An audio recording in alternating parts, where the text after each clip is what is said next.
Paradiso, Canto One.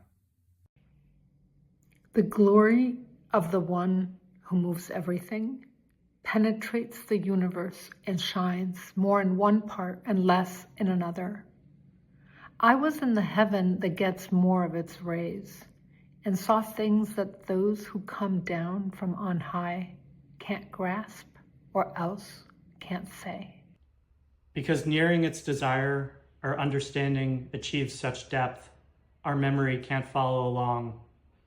Even so, as much of the Holy Kingdom as I could treasure up in my mind will now be the subject of my song. O good Apollo, for this last task, make me the kind of vessel of your worth you demand to grant the beloved laurel.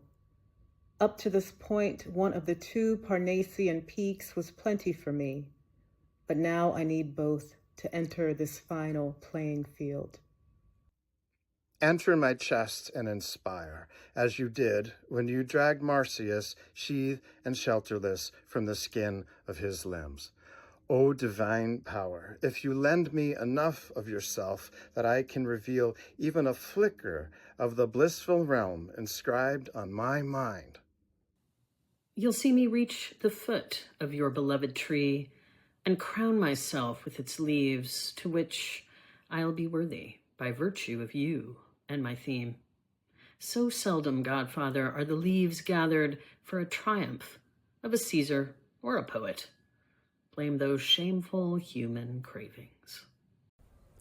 That whenever a heart is thirsty for the leafy offspring of Peneus' daughter, it should deliver a bundle of joy to a delighted Delphic deity. A great flame follows a little spark, so just maybe better voices after me will manage to get Kira to answer their prayers. The world's sun lamp rises before mortals by various means,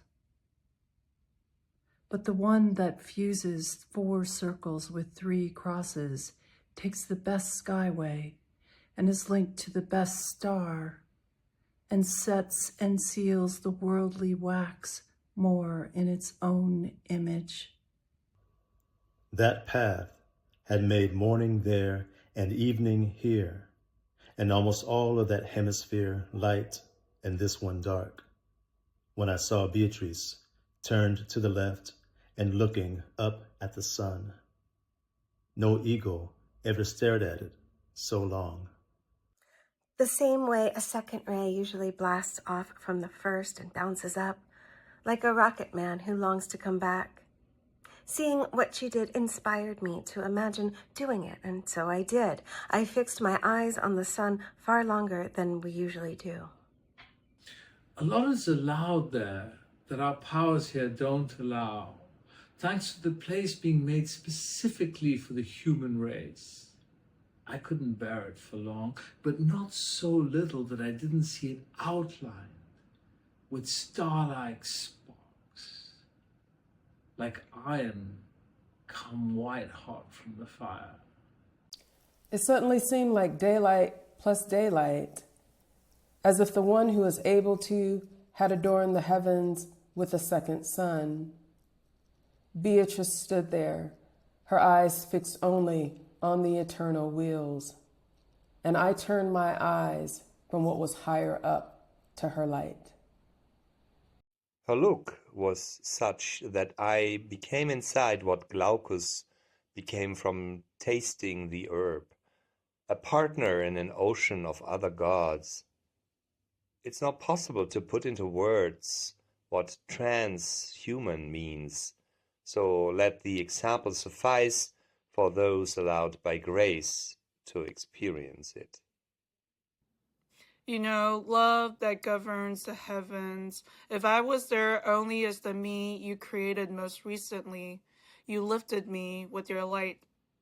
When the crystal sphere, which the desire for you makes everlasting, got my attention, with that harmony you discern and fine-tune. It seemed so much of the sky was lit by the flame of the sun that neither rain nor river ever made the lake so wide. The novelty of the sound and the great light lit a wish in me, never before felt so intensely to know what caused them.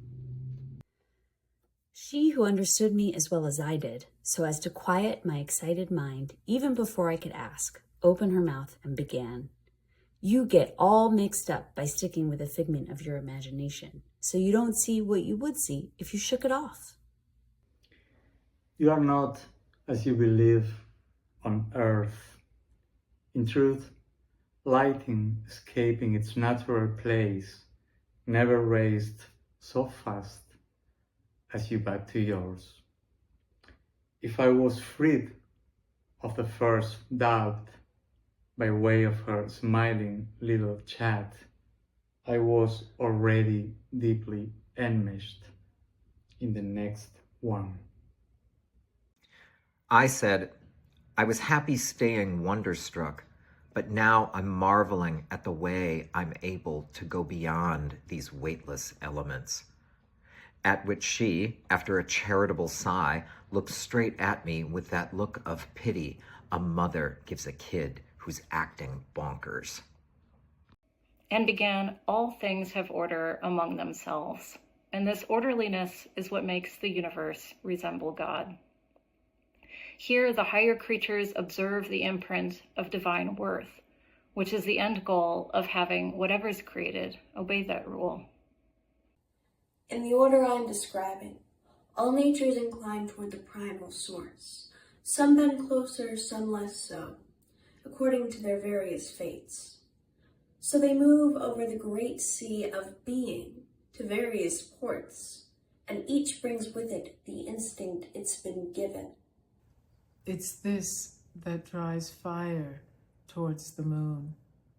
It's this that motivates the hearts of mortals. It's this that presses tight on earth and unifies it.